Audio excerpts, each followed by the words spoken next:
श्रीराम समर्थ.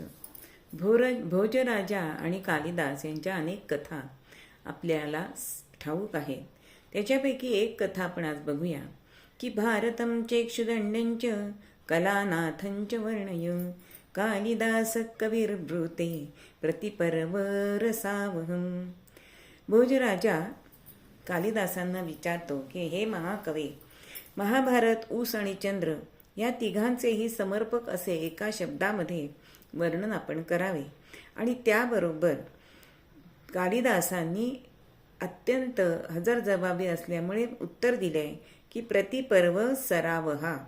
म्हणजे भोजप्रबंध ह्या ग्रंथामध्ये त्यांच्या संभाषणामध्ये आपल्याला हे सुभाषित दिसतं.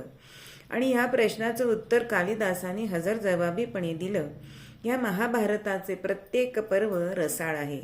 म्हणजेच उसाच्या प्रत्येक पेरात जसा रस असतो तसं चंद्र प्रत्येक पर्वकाळी कल्याणकारीच आहे. आणि त्यामुळे ह्या तीनही गोष्टी प्रतिपर्व रसप्रद आहेत असे एका शब्दात त्यांनी उत्तर दिले. अशा रसज्ञ कविकुलगुरू कालिदासांना वंदन असो. श्रीराम समर्थ.